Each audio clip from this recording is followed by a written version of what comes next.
Congratulations on your purchase of a new Q drive. We know you'll find it a valuable addition to your system in the years to come. But before you get started, please take a moment and watch this section of the video all the way through once. Then rewind the VCR to this point and begin the installation of your Q drive. Pause your VCR at each step. If you need to review the step, rewind your VCR and replay that installation step. By the way, we'll be demonstrating the installation on an Apple IIgs, but installation on the IIe is very similar. Be sure to read the Q drive care and feeding manual before starting, no matter which computer you have. To begin, make sure the computer is turned off, but leave it plugged in. This ensures that the computer will remain grounded so that static electricity won't accumulate in it. Now, remove the top from the IIgs and set it aside. There are two latches on the back of the IIgs lid. Just press them in and the top lifts right off. Now, open the Apple II high-speed SCSI card package. In this package, you'll find a manual, some discs, and some tools to aid you in installing your SCSI card. Inside this static-proof bag is the SCSI card. We'll use this to connect your computer to your Q drive. For now, this is the only part that we will worry about. Computer components are very sensitive to static electricity. Before handling any components, be sure to touch the computer's power supply to drain any built-up static charge from your body.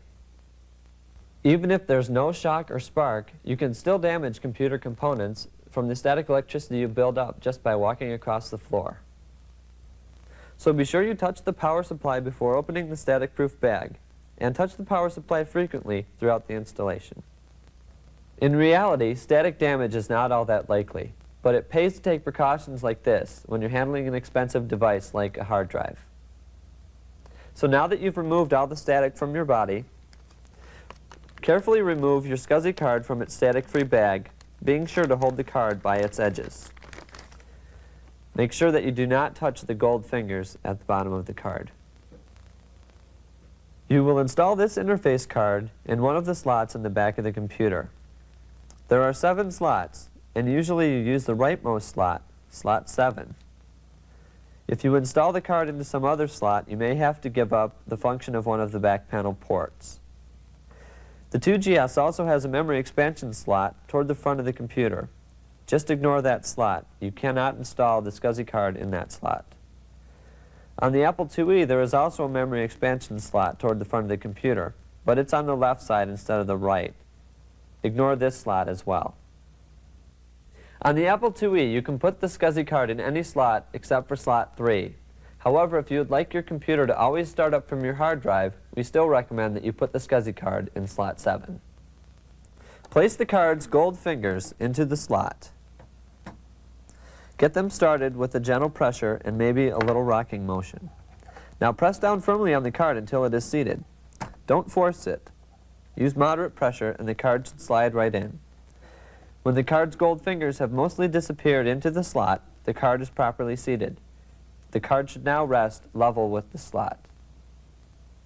Now, remove one of the dust caps from the back of the 2GS. Just turn the latch 90 degrees counterclockwise and pull the cap off. If you have an Apple IIe, the caps just pop out with a little pressure from the inside. You'll need these 2 screws and this wrench. You will find them in this bag that came in the Apple II high-speed SCSI card box. The cable connector from the interface card fits into the back of the computer. You secure it from the back with the 2 hex head screws included with the card. Be sure they're nice and tight.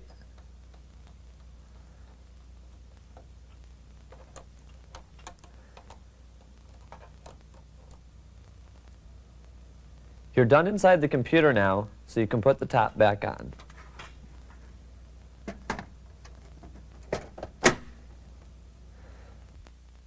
Now, connect the SCSI cable between the Q drive and the computer. First, connect the big end to the Q drive and clip it into place. It doesn't matter which connector you connect the cable to. Now, plug the terminator into the unused connector on the back of the drive and clip it into place.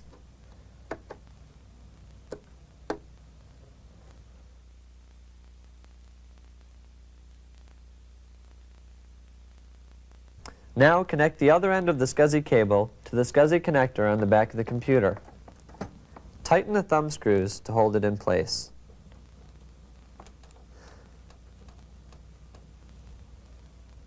By the way, you can connect more than one device to the same SCSI card by chaining them together. The terminator must be placed on the connector on the last drive in the chain, in our case, the Q drive. We're almost done. Just plug in the Q drive's power cable.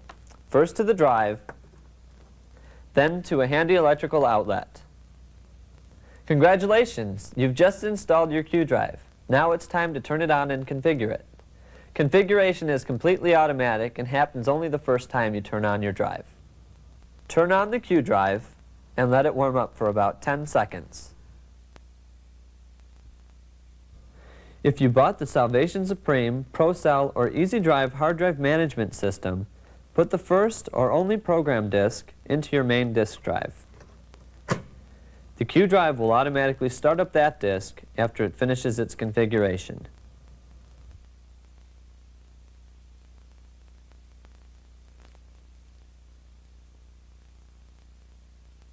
Finally, turn on the computer. If everything is installed correctly, you'll soon see the Q drive startup screen. The drive will perform its diagnostics, locate the SCSI card, identify your computer, and configure itself. If you have an Apple IIe, configuration will take several minutes. It only takes a few seconds on a GS. After configuration is complete, the Q drive will automatically restart.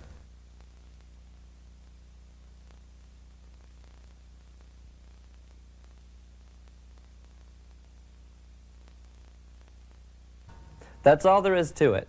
If you ran into a snag, stay tuned. The next section will help you identify and correct the problem.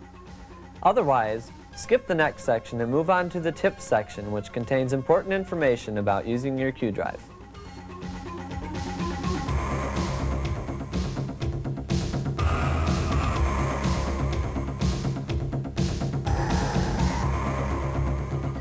If you ran into problems the first time you turned on your Q drive, keep watching. We hope we can solve them without a call to our technical support department. If when you turned on your computer and hard drive for the first time, the computer seemed to ignore the hard drive and boot from the floppy, there could be 3 different reasons for this. One possibility is that you turned on the computer too soon after the drive. On some systems, You may be able to turn on both at the same time and have it work fine. On many systems, though, you may need to turn on the hard drive first. Wait 5 to 10 seconds, and then turn on the computer. It depends on which computer you have, how fast it is, and what mechanism is being used in your Q drive. It's really convenient to turn both machines on at the same time. That way you can plug them both into the same power strip.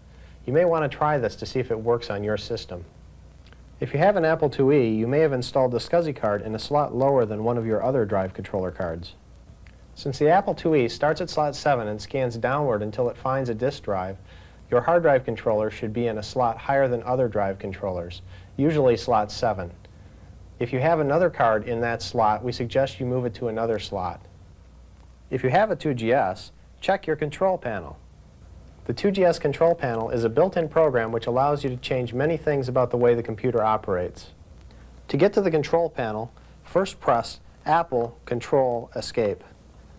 That is, hold down the Apple and Control keys while you press and release Escape.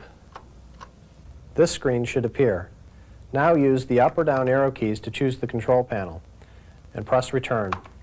Again, use the up or down keys, this time choosing slots. And again, press Return to display the slots screen. The slot screen is used to tell the 2GS which slots contain cards and which should be mapped to the back panel of the 2GS. For instance, you cannot use a card in slot 2 and the modem port at the same time. First, make sure that the slot you installed the SCSI card in is set to your card. In this case, that's slot 7 and it's properly set. Use the up and down arrow keys to move the light bar to the appropriate slot. Then use the right and left arrow keys to change it if necessary. Then make sure that the startup slot at the bottom of the screen is set to the slot you installed the SCSI card in. If you installed the SCSI card in slot 7, you can also leave this set to scan.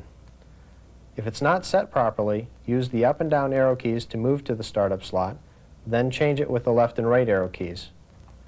Finally, press Return to save the settings. Press Escape and Return to close the control panel. Then turn off the computer, wait 10 seconds, and try again. If none of these solutions work, give our technical support department a call. We should be able to solve your problem in only a few minutes.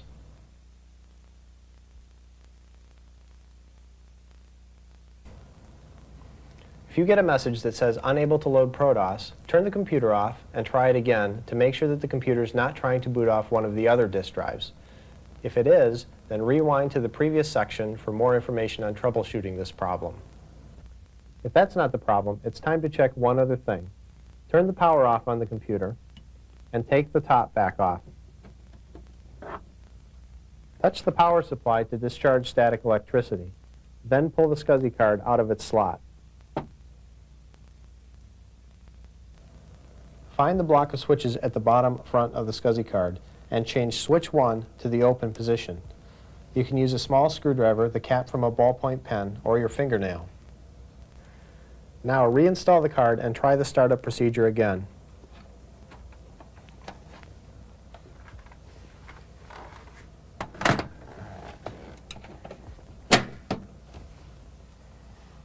Switch 1 on the SCSI card controls the card's use of DMA. DMA is a technique which allows interface cards to move data very quickly.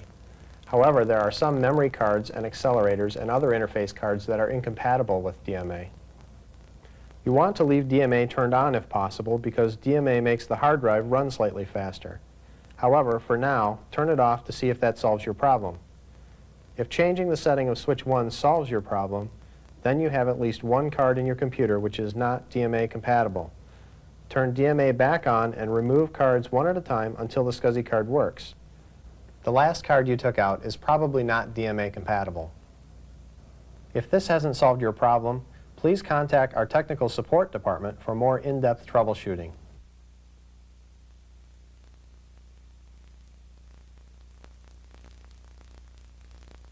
If the computer just sits there displaying the startup screen, that usually means that the computer has found the SCSI card, but that the SCSI card can't find the drive. If you wait long enough, the computer will eventually boot your floppy drive or give you the check startup device message. Turn off all power and make sure that the cables are connected securely at both ends. Also, make sure that the terminator included with the drive is installed. Finally, make sure that the SCSI ID is set to 6 or lower. Now turn on the Q drive's power. The green light on the front of the drive should come on. If it doesn't, make sure that the power cord is plugged in and that the outlet it's plugged into has power. Now turn on the computer. If the drive still doesn't work, call our technical support department. There may be something wrong with the drive. Stay tuned for more helpful tips on using your Q drive.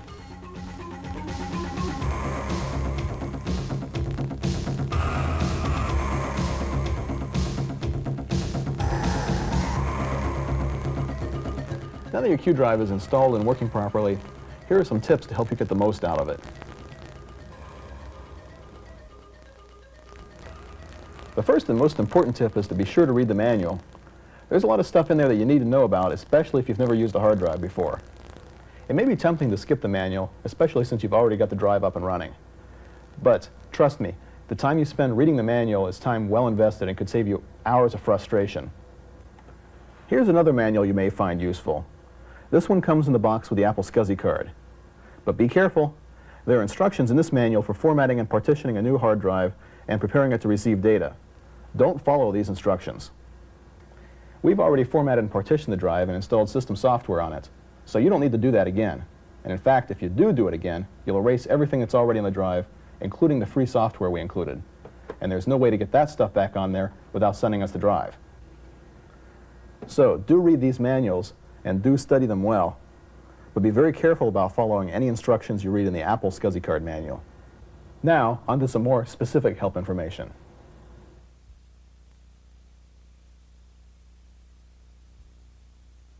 If you have an Apple IIgs, you may be interested to know that the Q drive contains both System 5 and System 6. System 6 is a new version of the IIgs system software which can read Macintosh disks and print to a StyleWriter printer. It has a lot of other new features too. The Q drive normally starts up with System 5. If you have at least 2 megabytes of RAM and would like to try System 6, you can use the Q drive's exclusive Switch Hitter program. To activate Switch Hitter, just hold down the Control key while you turn on the IIgs.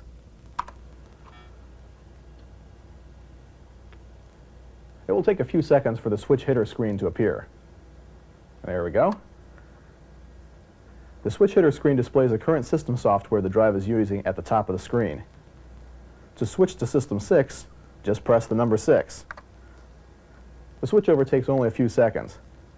When the switchover is complete, press R to restart the computer, and you're using System 6.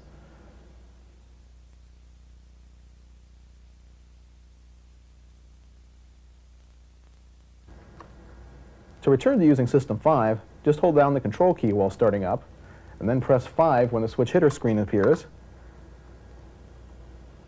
And press R to restart. There you go, back to System 5.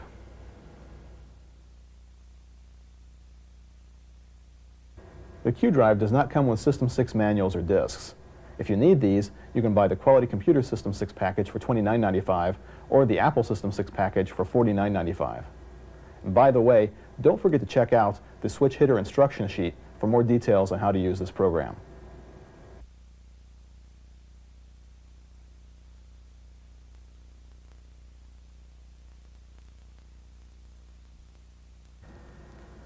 The Q drive comes with system software called the Finder. The Finder allows you to work with the Q drive and your other disks simply by pointing and clicking the mouse. This is the Finder. You'll notice that there are several small pictures or icons here on the right side of the screen. The Finder uses icons to represent things you can work with. These are your Q drive's partitions, and this here is a 3.5-inch disk. If you click an icon once, it turns black. We call this selecting an icon. In the Finder, first you select the icon or icons you want to work with, then you tell the Finder what to do with those icons. So let's do something with this icon. The Finder's menu bar provides instant access to all the Finder's features. Move the pointer to the menu bar and hold down the mouse button to display a menu. If you move the mouse back and forth across the menu, the different menus you have access to will drop down. Release the mouse button to stop displaying the menu. And you can move the mouse down into the menu to select an option from it. This time we'll tell the Finder to open the icon. As you can see, the Finder opens a window to display the contents of the disk. The icons in this window represent documents, applications, and folders that are on this disk. Of course, once you've opened a window, you can also close it. We could do it from the File menu, but here's a shortcut. Just click the Close box in the upper left-hand corner of the window, and that'll make the window go away. And here's another shortcut which is useful for opening a window. Instead of clicking the icon once and then selecting Open from the File menu, just click the icon twice quickly. That's called double-clicking, and it has exactly the same effect as opening it from the File menu. In fact, double-clicking is so much faster, hardly anybody ever uses the File menu to open icons. Windows can be moved by moving the pointer to the name of the window, holding down the mouse button, and dragging the window to a new location on the screen. You notice only an outline of the window moves until you release the mouse button. You make the window bigger or smaller by dragging the resize box at the bottom right corner of the window. If the window is too small to hold all the disk's icons, you can use these scroll bars at the right and at the bottom of the window to scroll through the window and look at its contents. To expand the window to full size, click the zoom box in the upper right-hand corner of the window. And then to reduce it back to its original size, just click it again. You can, of course, open more than one window. Let's do that. When we have more than one window open, you can move and resize them independently. If they overlap, you'll notice that one is in front of the other. That is the active window. Only one active window can be active at the one time, and you can tell the window is active because it has these stripes in the title bar.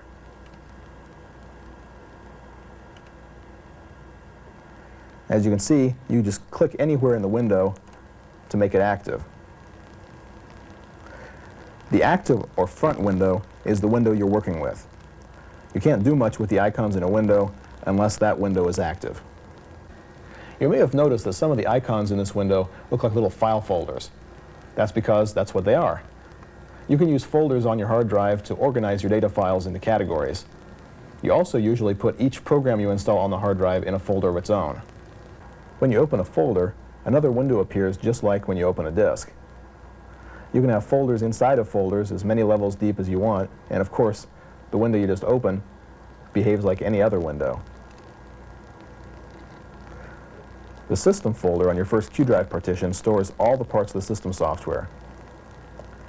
Inside the system folder are several files like error message and express load that are part of the system software, and also folders which categorize the various parts of the system software. For example, there are control panel devices in the CDEVs folder, and there are typefaces or fonts in the fonts folder. And when you install new system components, you put them into the appropriate folder inside the system folder. Now we'll show you how to do some really useful things with the Finder. To make a new folder, first open the window in which you want it to appear. Then select New Folder from the File menu. A new folder called Untitled will appear. If you have lots of icons in your window, you might have to use the scroll bar to find your new folder. To rename an icon, first click the icon to select it. We'll use this folder we just created, and we don't even have to click it because the Finder automatically clicked it for us. So we just type the name we want to give it. We'll call this one Budget, because we're going to put all our budget spreadsheets into it, and press the return key. Now, to delete an icon, just drag it to the trash can. Don't release the mouse button until the trash can turns black. Now the trash can is bulging, which indicates that there's something in it. We can open the trash can just like any other icon and see what it contains. There's our budget folder. If you decide not to delete the folder after all, you just click it and select Put Away from the File menu. And that puts it right back where it was. If you decide you do want to get rid of it, just do Empty Trash from the Special menu, and it's permanently gone now. If you put a folder into the trash, the computer deletes everything in that folder as well. But if you put a disk into the trash, it doesn't erase everything on the disk, the computer merely ejects the disk. To copy a file from one disk to another, just drag the icon from one window to another. The Finder makes a copy. If you drag a folder, everything inside the folder is also copied. You can also drag an icon on top of a disk icon. This causes the file to be copied in that disk's main window, just as if you dragged it into that window. If we open it up, there it is. That's a shortcut because it saves you the step of having to open that window before you can copy the file into it. You can also copy an icon into a folder the same way. Either drag it on top of the icon like this, or into the window itself. You can also copy an entire disk onto another disk by dragging a disk onto another and saying Replace. And the copy begins.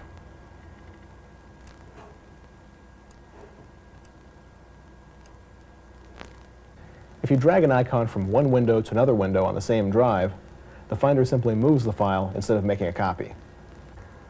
This is an icon for the application program called Apple Bowl. That comes with System 6. It looks sort of like a handwriting on a sheet of paper, or maybe a diamond.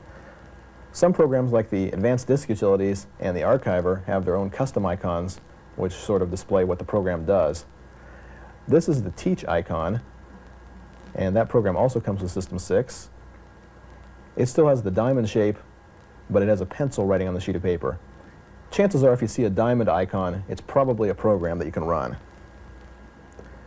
When you open an application icon, the Finder launches the program.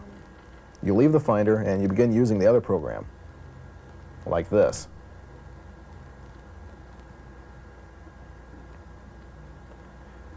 When you're done using the application program, you just do Quit from the File menu, and you'll return to the Finder.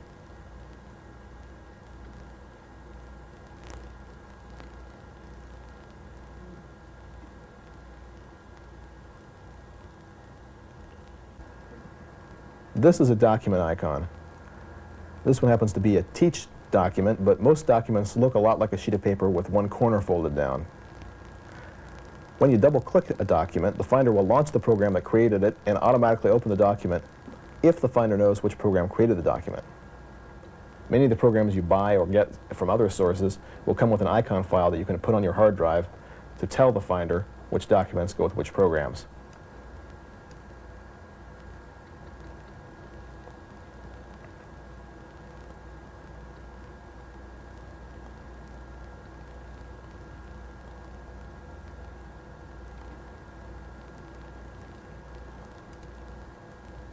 If the Finder doesn't know which program goes with a particular document, you'll get the infamous "an application can't be found for this document" message. The Finder has a lot of other features too. We've only touched the basics. The Q Drive Care and Feeding Manual includes detailed information on using the Finder, including instructions for installing programs onto your hard drive.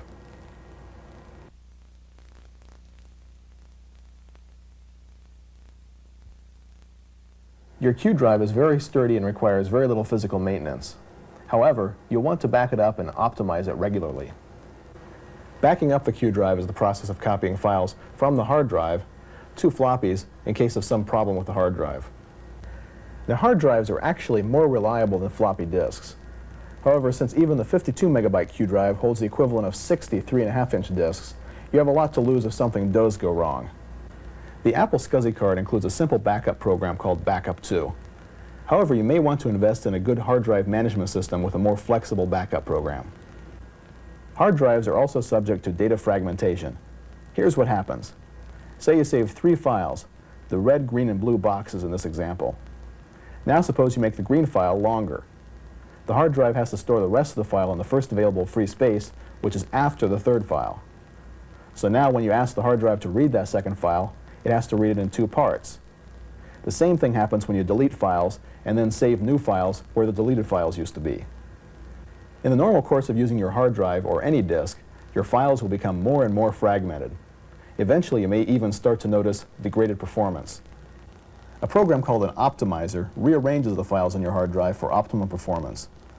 Most hard drive management systems include an optimizer. If you have an Apple IIgs, we suggest the Salvation Supreme package. If you have an Apple IIe, we recommend Easy Drive. Other popular management utilities include Universe Master and ProCell.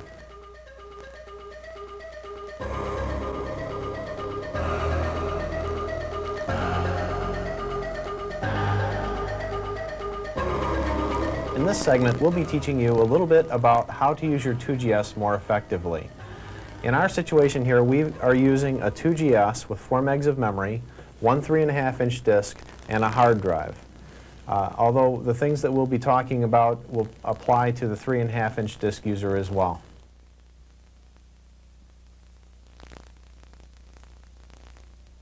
When you first boot up your 2GS, you'll come up to the Finder. The Finder appears no matter what operating system you're using, whether you're using System 6 or System 504. The Finder is a graphical user interface. It represents physical devices by little pictures on the screen. For instance, here we have the icon Q1, which represents the first partition on our hard drive. If we put a 3.5-inch disk in the 3.5-inch drive, a little picture of a 3.5-inch diskette will appear on the screen. Files are also represented by icons as well. If we open up the disk, we'll see files inside of the system disk window. There are a few basic skills that you need to maneuver around on the Finder effectively. The first skill is the ability to move and click the mouse. The mouse has a pointer on the screen, and by moving the mouse on your desktop, you'll move that pointer around on the screen. By placing the mouse pointer over the top of one of the icons, you can then select that icon by making a single click on the mouse button. Just press the mouse button once, and that icon will turn black, and that indicates that that icon has been selected. You can use the single click on many different icons to do different types of things on the Finder. Selecting that icon will make it selected for whatever you want to do. For instance, if we go to the Validate function under File, since we've selected Q6 as the selected icon, it will validate just Q6.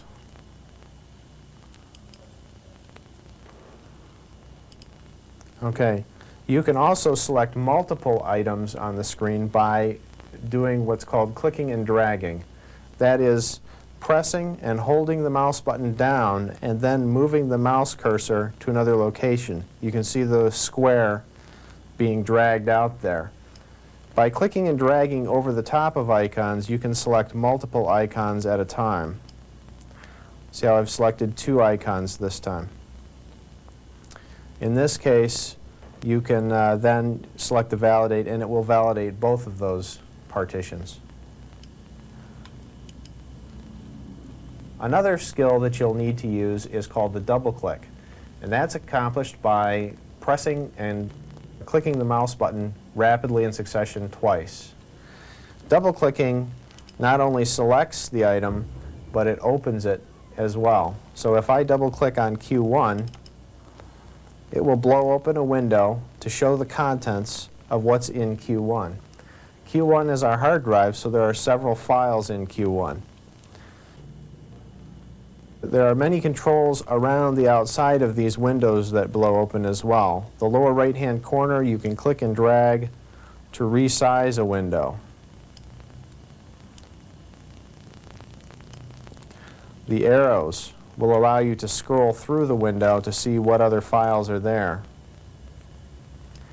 This top bar will allow you to drag the window around on the screen so you can see different things. You can see here I'm obscuring several of the icons. If I wanted to get to those, I would have to move the window out of the way. This little button here is called the zoom button. It allows you to immediately size the window up to its full maximum size, and a second click on it will bring it back to its original size. This is called the close button. Clicking on it takes the window off of the screen entirely.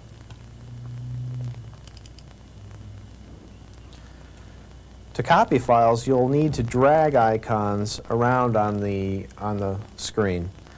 And again, to drag, you press on the mouse button once and hold it down, and then move the mouse pointer around on the screen, and you'll see an outline of the file moving around with the cursor. To copy this, if I wanted to copy this from Q1 onto Q2, all I have to do is drag the cursor to the top of one of the other icons. In this case, it would be Q2 because that would be my destination drive. And then release the mouse button, and the Finder will do the copy immediately. Okay, now you can see if I open Q2, there's a copy of Basic System. So now in this case, we copied Basic System from Q1. Now remember, this window back here is an open window representing the contents of Q1 to Q2. We copied a file across, and it duplicated the file. We now have two copies of the file. That happens many times if you copy a file on the same disk. In other words, if you copied Basic System into a folder here like Games, it wouldn't duplicate the file. It would only move the file into Games. So you would only have one copy of it. Here, let me show you. Now Basic System disappears from here because basically we moved it into Games. And at the bottom here, we should see a copy of Basic System. There it is. Let's just move it back out to where it's supposed to go.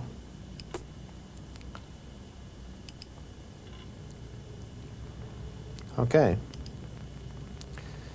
Now we probably don't want to leave Basic System out there, so we're going to delete this file. We do that by using the trash icon at the bottom of the screen. Again, we're going to use the drag technique by clicking on top of Basic System and dragging it over on top of the trash can. That's the symbolic way of throwing your file away. Notice the trash can gets fat. That shows that there are contents in the trash can. You can double click on the trash can to open it and see what's in there. That gives you a second chance, so that if you've accidentally thrown something away, you can still pull it back out of the trash can even though you've thrown it away. Up here under the Special menu, you can pull down an item called Empty Trash. This one throws it away for good. So every once in a while you want to select Empty Trash to get rid of the items that you really don't need. Close up Q2. One of the things that most people ask about is, how do I install programs onto the Q drive or onto any hard drive?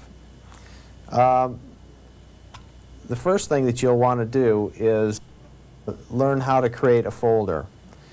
You can see that already the Q drive has a number of files out here, and it can get pretty confusing if you just keep on putting more files out into the first folder area.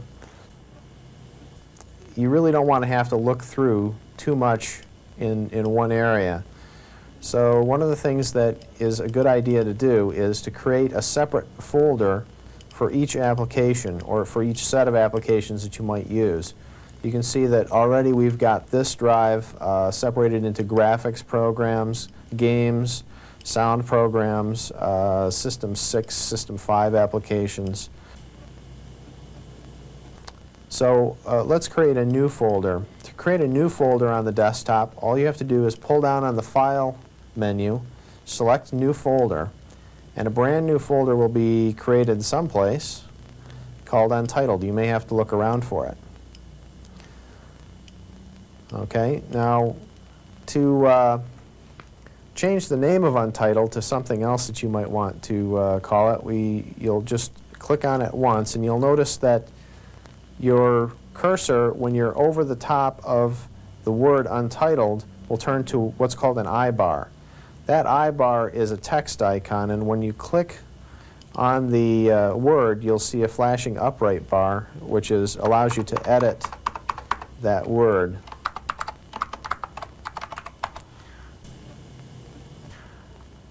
That folder is capable of containing other files as well, so we might just take some of the files from our system disk here and copy them on to, we'll just copy basic system onto the folder R program.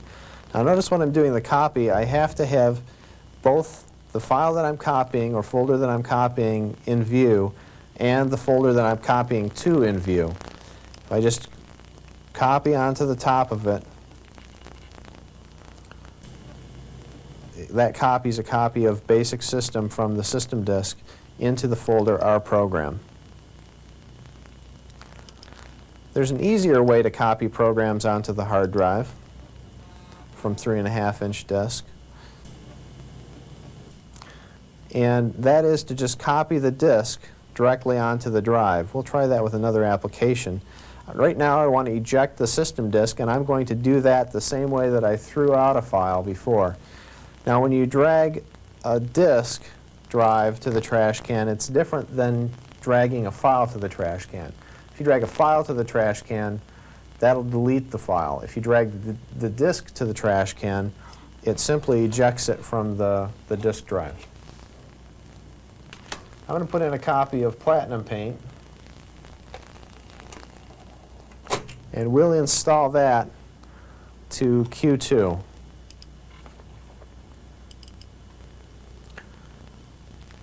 There's nothing in Q2 at this point. To install Platinum Paint 2.0, I've put in the program disk, and I'm just going to drag the disk onto Q2. You'll see a dialog that says the two disks are different sizes, so the contents of Platinum Paint 2.0, the disk Platinum Paint 2.0, will be placed in a folder on Q2. That's a nice automatic feature of GSOS. This works with a lot of programs, but doesn't work with all of them. You have to be sure that you have all of the files installed that are necessary for the program to work. Okay, now if I open Q2, I can see that I have a folder already made for me called Platinum Paint 2.0, same name as the diskette, and inside Platinum Paint 2.0 are all the files from that 3.5-inch diskette. There are some features in the Finder that are very handy to use. One of the features is the ability to access the control panel from the desktop. To do that, just pull down on the Apple menu and select Control Panel. Under the Control Panel, there are a lot of devices that you can use to control aspects of your computer. For instance, under the RAM disk, you can select a different size RAM disk.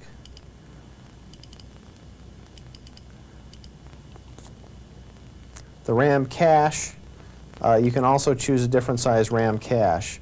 You may want to just play around with this feature a little bit. You don't want to select too large of a RAM cache because it can actually end up degrading the performance of your hard drive. However, a well-chosen size RAM cache can make things a little bit faster for you.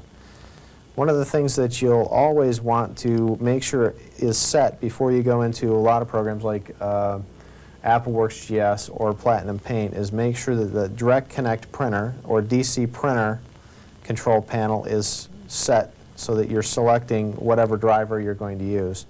In most cases, you'll select the printer port and an image writer. So this top box, you select the port that your printer is connected to.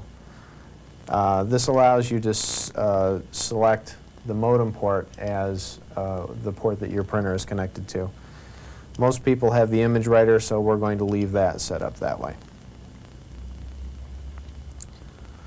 Some programs, if you don't have the DC printer, the Direct Connect printer set up in the control panel, will come up with an error. Platinum Paint often comes up with an error 1301, and that indicates that the printer has not been selected yet. One of the things that people ask all the time is that they're not sure what version of the operating system that they have installed on their hard drive. One easy way to find out is to pull down on the control pan on the Apple menu and select About the Finder. In this Finder, we have version 1.3. Version 1.3 refers to the Finder that comes with System Disk 504. Another way to know what version of the operating system you're using is when you actually start the computer up. When you first boot on your hard drive, you'll see what's called the thermometer screen. The thermometer screen has a red bar that crosses the screen as the operating system loads. Notice this one says just Welcome to the 2GS. If it had said Welcome to the 2GS and System 6 on it, then we would know that we were dealing with System 6. In this case, we're dealing with 504 or earlier because it does not say System 6 on it.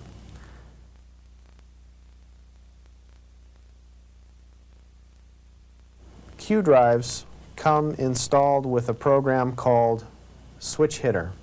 And Switch Hitter allows you to have both System 6 and System 504 on the hard drive at once. The reason to have both of them on the hard drive at once is that sometimes you'll want to use System 6 for newer programs. Platinum Paint requires System 6. Many other programs are beginning to require System 6 as well. You can get additional features under System 6. The cost of that is that System 6 requires extra memory. So it's handy to keep System 504 around as well when you need that extra bit of memory. If you look at Q1, you'll notice several folders that seem kind of odd. Normally, you'll have just a System folder, like this, and an Icons folder. In this case, we also see a System 6 folder and an Icons 6 folder. You'll also see several other folders like System 5 apps and System 6 apps. Okay? These are the keys. These folders are the keys here to the way Switch Hitter works. When System 504 is active, these folders are renamed to System and Icons, and System 6 and Icons 6 are named that way so that they won't be active. When System 6 is active, these two folders will be named System and Icons, and these will be named System 5 and Icons 5. It's very important that you do not delete these folders, and it's very important that you don't accidentally copy things between these folders. You're not able to share drivers with System 5 and System 6. You should not try to run System 5 drivers under System 6 or vice versa. It's also not possible to use the icons, the Finder icons from System 6, along with the Finder icons from System 504. If you accidentally copy files between these folders, you will either get an error message or random crashes. So the best bet is to just leave those folders alone and let Switch Hitter change those folders for you. There are two ways to launch Switch Hitter. One way is to double-click it from the Finder like this. The other way is that while you're booting, you may hold down the Control key and that will automatically take you into the Switch Hitter screen.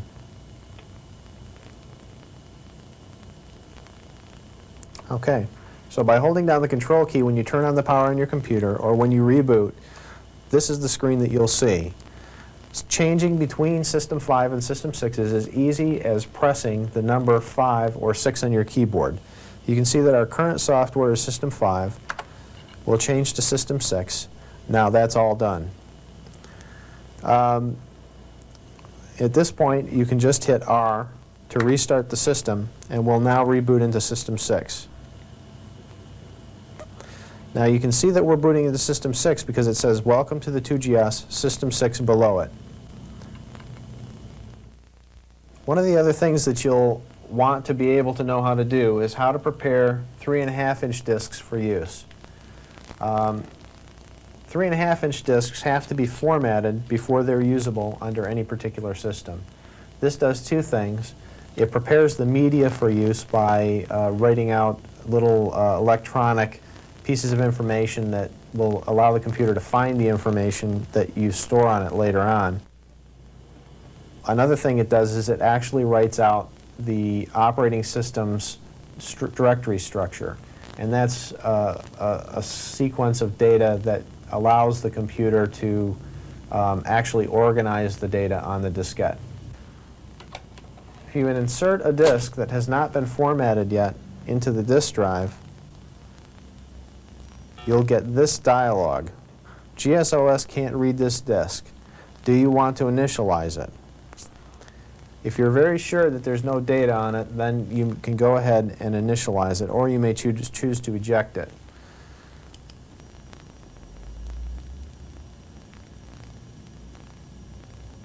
Okay. Once you choose initialize, you'll be able to select your own name for the diskette. I'm going to call this diskette named Data. Okay, and we're going to choose a ProDOS format for it. And we're going to make it an 800K disk at a 2-to-1 ratio. A lot of people ask what this means. Most of the time you're going to want to choose the 2-to-1 interleave ratio. 4-to-1 is more efficient on Unidisc drives, but not on Apple 3.5-inch drives. If we select initialize, it takes a few minutes to actually format the disk and then to verify it. Okay, and here's our data drive. It's automatically mounted onto the desktop for us. Another thing that you may want to do, we'll eject the data drive, is to be able to format a disk that's already formatted. A couple of reasons you may want to do that. For instance, here's our system disk. You probably don't want to do this to your system disk, but possibly another data disk. A couple of reasons for doing this is if you believe the disk to be damaged or getting old and the signals on it need to be refreshed, you can select that. Or if you just want to completely erase the disk and you want to make sure all the data is off of it, you may just want to reinitialize it. You can do that by single-clicking on the disk that you're going to initialize and then pulling down the disk menu and selecting initialize from it.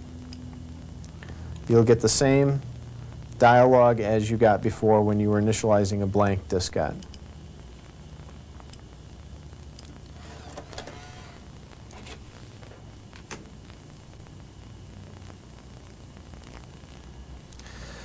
Another thing that Switch Hitter is useful for is being able to boot your 3.5-inch disk drives. Some programs you can't copy to the hard drive because they're copy protected. Copy protection techniques were put on 3.5-inch diskettes in order to discourage piracy, not to discourage people from using a program that they paid for. The problem is that copy protection techniques make it impossible to copy diskettes at all. So it'll be impossible to copy programs onto the hard drive. In cases like that, you may just want an easy way of being able to boot that 3.5-inch diskette separately.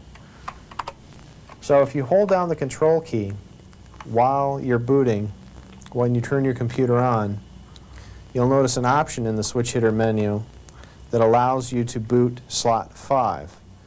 Your 3.5-inch disk on an Apple 2GS is connected to slot 5 in the internal ports.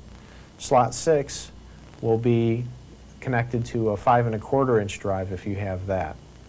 So by pressing the Shift 5 key or Shift-6 key, you'll be able to boot either your 3.5-inch or 5.25-inch drives. So we'll hit Shift-5 for the 3.5-inch drive.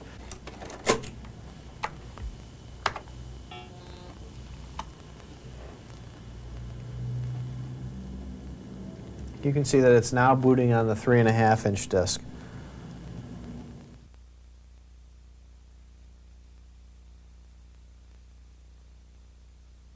Another nice feature about System 6 is the ability to use FSTs. FSTs are file system translators, and they allow the GS to read diskettes from other computers. For instance, the Macintosh. I just happen to have a Macintosh disk right here, and normally, if you're not using an FST, when you put in a Mac diskette, this is the dialog that you get. The disk and device Apple Disk 3.5a appears to be in HFS format. Installing the file system HFS FST using the installer allows GSOS to use this disk. It gives you the option of initializing the disk since it can't read it initially. Instead of doing that, we're going to eject it because we know it has data on it that we want. So what we're going to do now is install the HFS FST. HFS stands for Hierarchical File System, and that's the operating system that the Macintosh uses. Anytime we're going to install something on the hard drive from the operating system, you want to use the installer disk. Simply put it in your 3.5-inch drive and boot on it. We're going to boot into switch header to do that. And again, we're going to press Shift-5 to boot on the 3.5-inch diskette.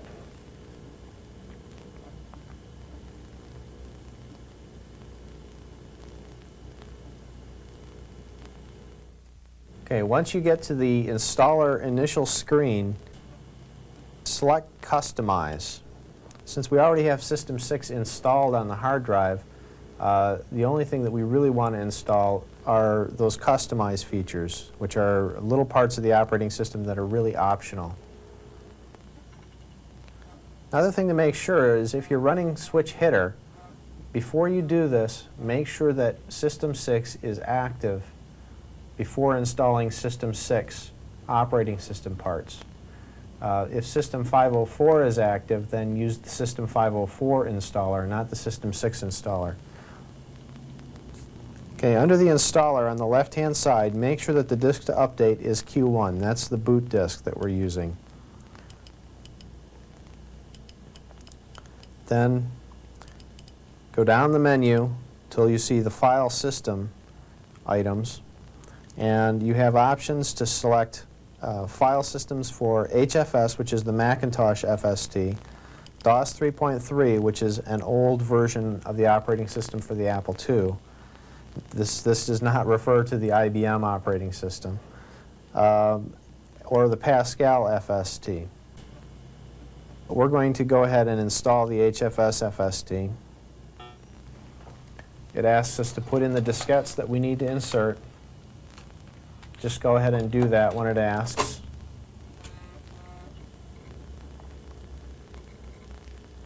And we're done.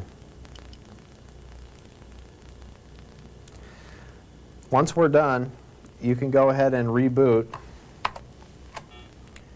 And once again, you'll boot off of the hard drive.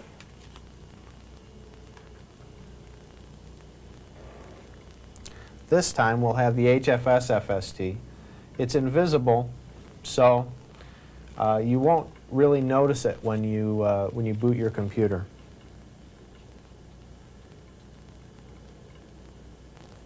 However, the next time you insert a Macintosh diskette, you'll now notice that it comes up on the desktop just like any other Apple IIgs diskette would. Now the Macintosh FST doesn't allow you to actually run Macintosh programs. It only allows you to access the files.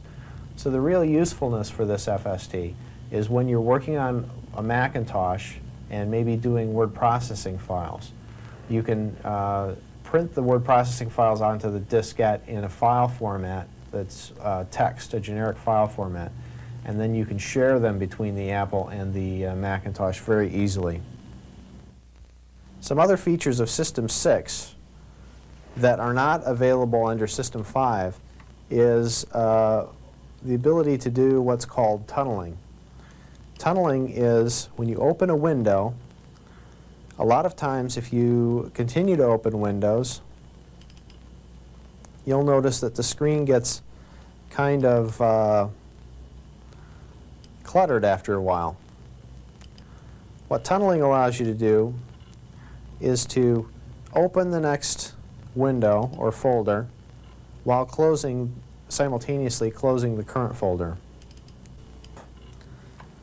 To do tunneling, double-click on a folder while holding down the Option key.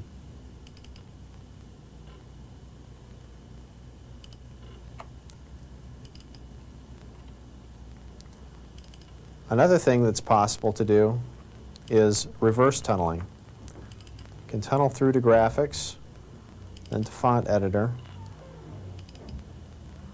If you hold down the Command key, which is the Open Apple key on the 2GS, while you're clicking on the name at the top of the window, you'll pull down a menu that will allow you to reopen previous subdirectories.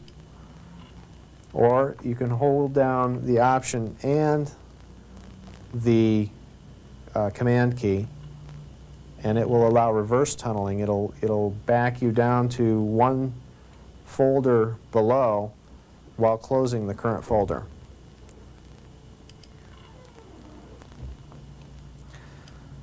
Now, on many System 6 implementations, the control panel looks a little bit different.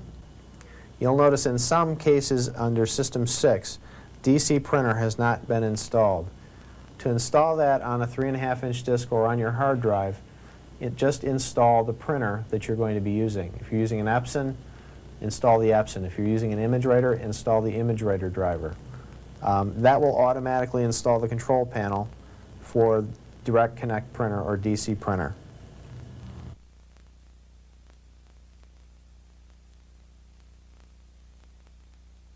Now we'll show you how to install a few specific programs to your hard drive.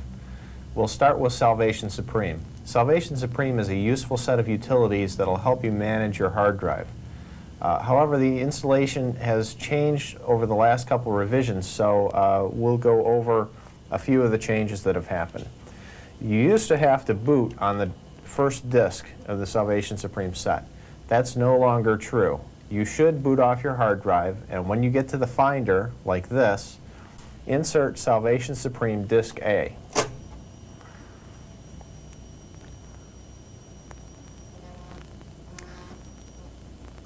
When that comes up, you'll find on the Salvation Supreme A disk a file called Installer.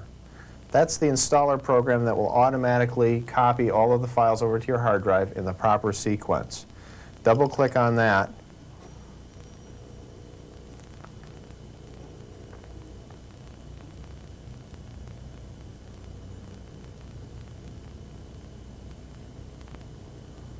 And when it comes up, you'll have several options.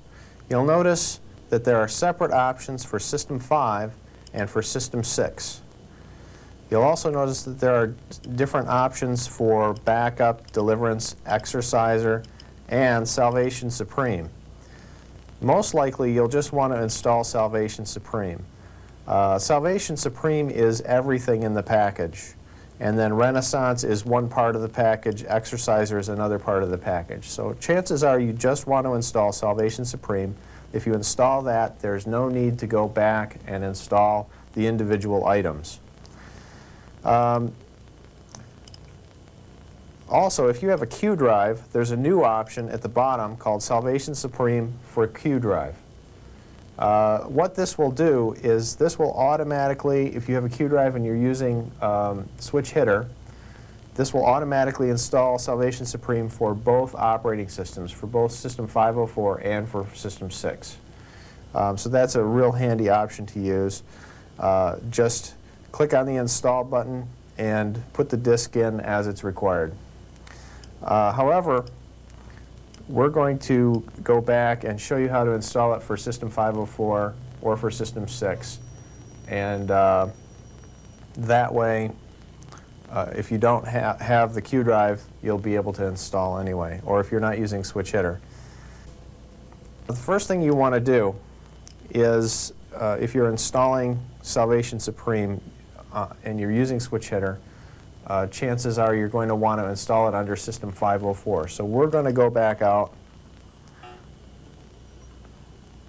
I'm going to enter switch hitter and make sure that I'm booting under 504 and not under System 6. I'll do that by changing the operating system to System 5 and then restarting.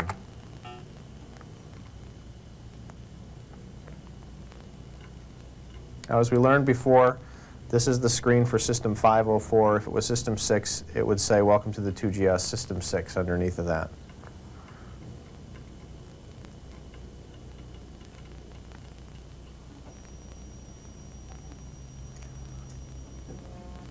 Once again, the Salvation Supreme Disk A will come up, and the installer will be there, and we just double-click on that.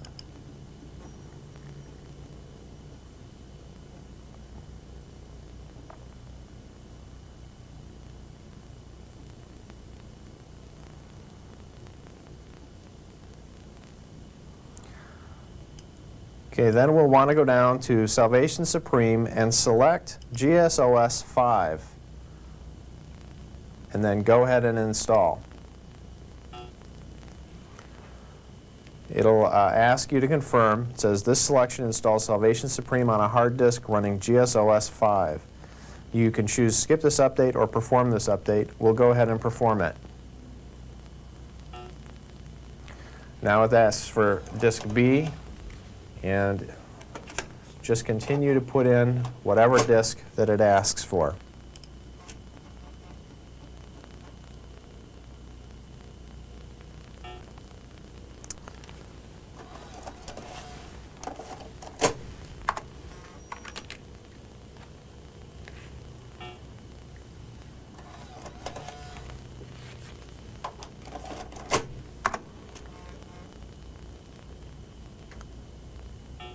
You'll notice it asks you to swap the disks a lot of times. Just persevere.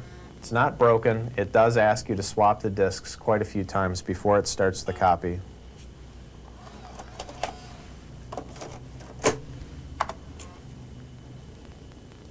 This is much easier installation if you do have two 3.5-inch disk drives. If you have two 3.5s, just put one of the disks in one drive and the other disk in the other drive, and then there will be no disk swapping. Now, there's no need to switch back over to System 6 and then reinstall for System 6. Once you put the files on the hard drive, the only difference between the two installations is how it treats the operating system.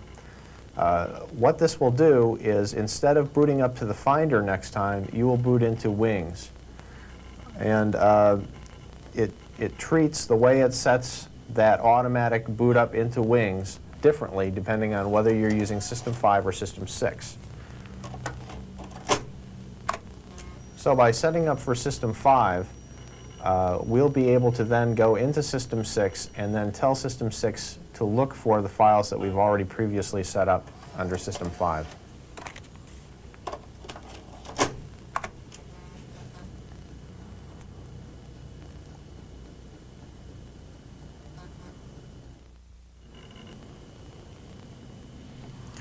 There we go. The installation has been successfully completed. Okay, now we can quit. And Salvation Supreme does change some of the things in your operating system. It does install one or two tools just to make sure that it has them out there. And this will mean that you can't exit directly back to the Finder.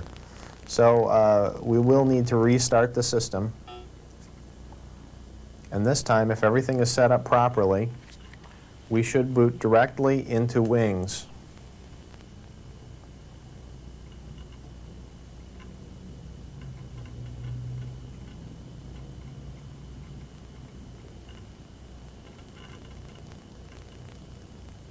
Okay, this is Wings. This is the main screen of Wings.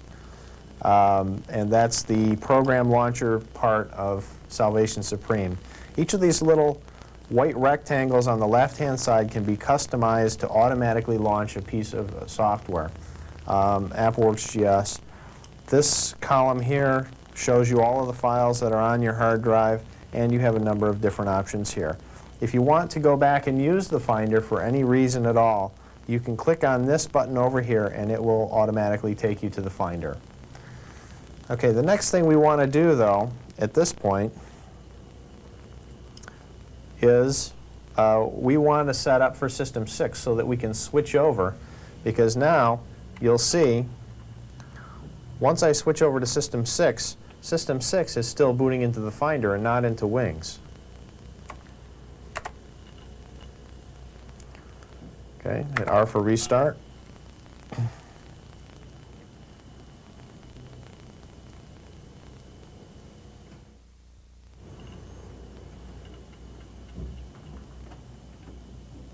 Okay, so notice that, again, we booted into the Finder and not into Wings.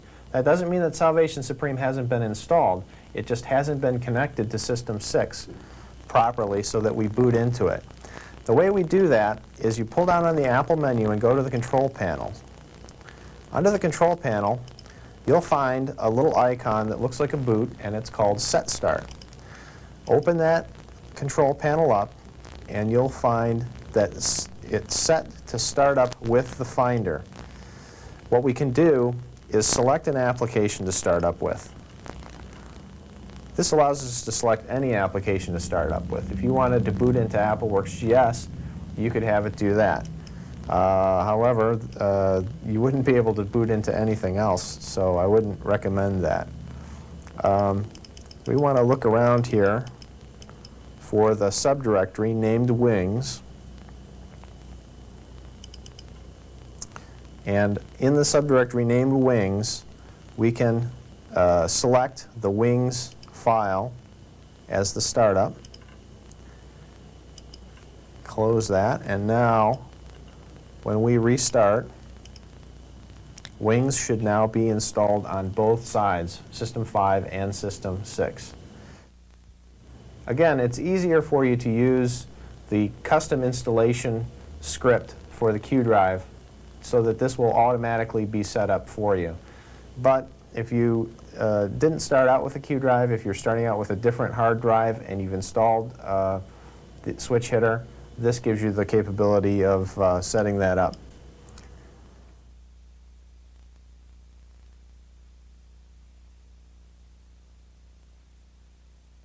Hi, in this segment we're going to show you how to reinstall your System 504, switch hitter, and System 6. When your Q drive doesn't boot, it might be because of corrupted or damaged system software on the drive. This can happen during the normal operation or installation of software, especially if the software is old and doesn't know about System 6. It can also happen if you accidentally move or delete the system folder. It does not mean that your Q drive is defective. In this section, we'll discuss how to reinstall the system software, which solves the majority of these problems while leaving all your programs and data on the drive intact. The Q drive includes a spare copy of the original system software tucked away in a safe place. Restoring the system software from this spare copy is a simple procedure, and it is described on page 36 of the Q drive care and feeding manual. Try those instructions first. If you have deleted or otherwise lost a spare copy, here's how to reinstall System 5, System 6, and the switch hitter into your Q drive from floppy disks. You will need the System 6 disks and switch hitter disk you unpacked from the Q drive when you first set it up. In all, you will be using 9 disks for this procedure. We're going to go ahead and install System 504 now. What I want you to do is take your Q drive system disk that you received with the Q drive, insert that into your drive, and turn your computer on while you're holding down the Option key. This will bring you to the Option panel where you'll be able to select the control panel. Select number 1, then you'll want to go up the slots. Change your startup slot to 5, Hit enter, and then quit. This will reboot your system. This will bring us to the Finder. You'll also want to get your Q drive tools disk ready that came with the Q drive. And you may want to have handy the switch hitter disk and the System 6 disks that you extracted from your Q drive, as talked about earlier in the video. Before reinstalling any system software, you want to take a look at the drive and make sure that none of the old system software is still there. If you have reformatted or repartitioned the drive, you know that the drive is completely blank. Otherwise, go into the Finder and drag the following files and folders to the trash: Switch Hitter, ProDOS, Basic System, Basic Launcher, System, and Icons. If you see versions of these files with the number 5 or 6 after them, for example, Basic System 6 or Icons 5, remove those as well. Then select Empty Trash from the special menu.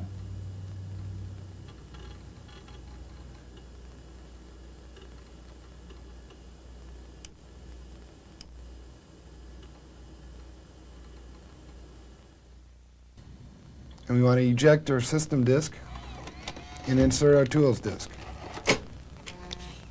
A window will open and you'll see the icon installer. I'm going to go down and double click on the installer.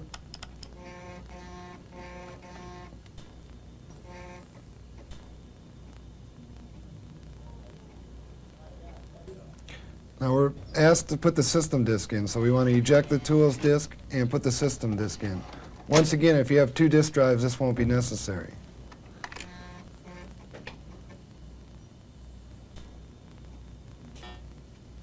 Okay, now we're prompted to put the tools disk back in and hit enter.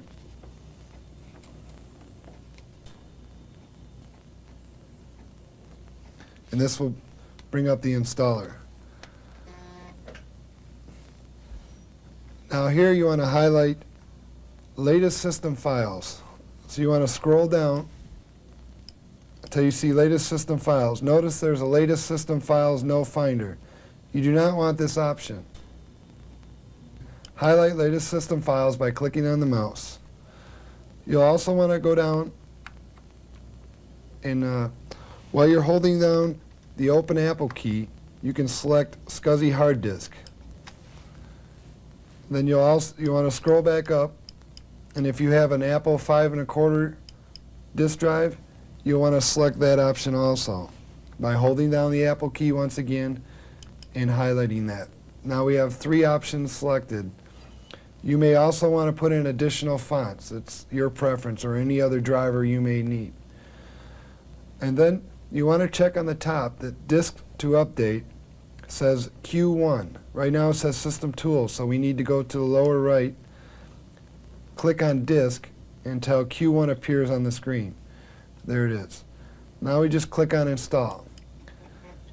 Now we'll be prompted a few times to switch between our Tools disk and our System disk so it can get the appropriate files off of those disks. Right now I'm ejecting the Tools disk and putting the System disk back in. Click on OK. Now this takes a little bit of time. It's a little tedious, but like I said, if you have 2 disk drives, it's much faster. We're ejecting the tools system disk and putting in the tools disk. And clicking on OK again. You'll do this about 3 or 4 times, depending on how many options you've picked to install. Okay, installation has been completed. So we want to click on OK and then go down to Quit. If you just want System 5, you can stop there. Otherwise, boot the switch hitter disk. Put that into the drive and just do an Open Apple Control Reset. This will boot the switch hitter disk. You'll be asked the name of the disk to install switch hitter on. The Q drive comes with its first partition named Q1. So unless you rename the drive, just type Q1. Switch hitter will notice that you have System 5 installed and ask if you want to move it out of the way. Answer yes by pressing the Y key. And now you'll want to hit an Open Apple, Control, Reset. This will bring us to the System 6 install screen.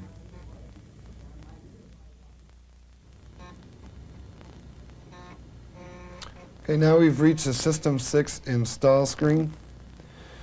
It is basically the same installer as System 504, except for this screen here. What we want to do here is click on Easy Update.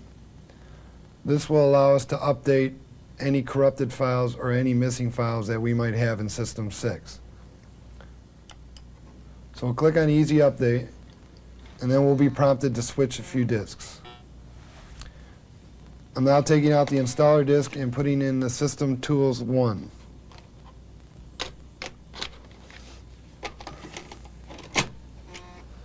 And in System 6, when you eject a disk and put a new disk in, it will automatically read that, so you do not have to hit OK.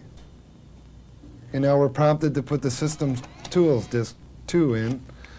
So we'll do that.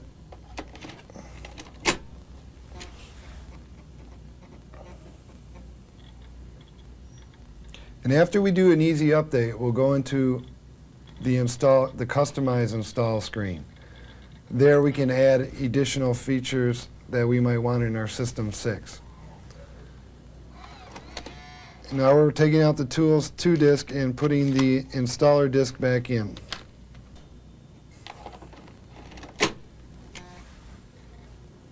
The additional features you might want to install are like Teach, Archiver, Find File, and anything else you may be interested in. Okay, it says installation has been completed.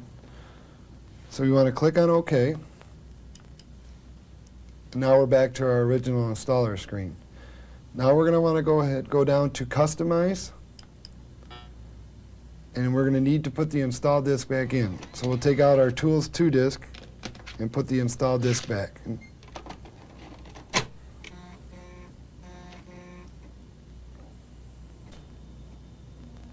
This is the screen we're going to select the additional things we may want in our System 6.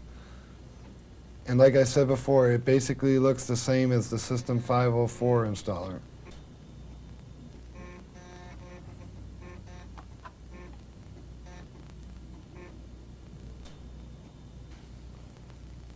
Okay, here are a few things you may want to select. Archiver. Like I said, if you want SynthLab, which is here, you may want to select that, and then you'll also need that disk handy. But we're not going to do that now. We're going to select Teach using the Open Apple and clicking on Teach. That'll select both of those options. And we'll also select the Sounds and the Find File. Again, you want to make sure that the application folder, or like in the previous installer, Disk to Update, says Q1, which it does. So now all we have to do is click on Install, and we'll be prompted to switch between a few more disks.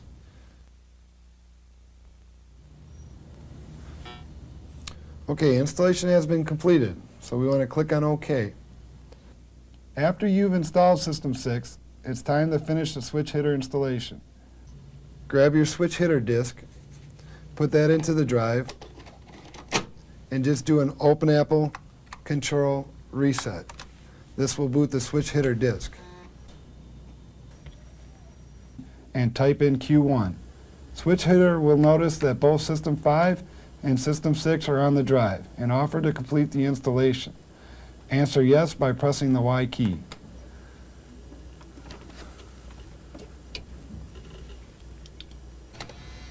Now what we can do here is we can do an Option, Control, Reset. This will bring us back to the Option panel. Here we can select the Control panel by hitting 1. Go back into slots like we did earlier. Change our startup slot back to slot 7. I'm saying slot 7 because that's usually where you have your SCSI card. you may have it elsewhere.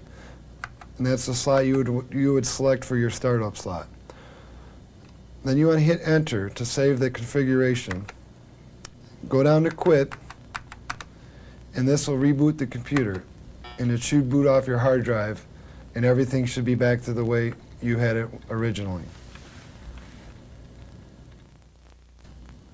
So that's it. We just installed your system software. I hope that came easy to you. If you experienced any problems or any questions, feel free to call us at Quality Computers Technical Support Line. Hope you enjoyed the video, and I hope it made it easier for you to understand and to use your Q drive. Thanks again.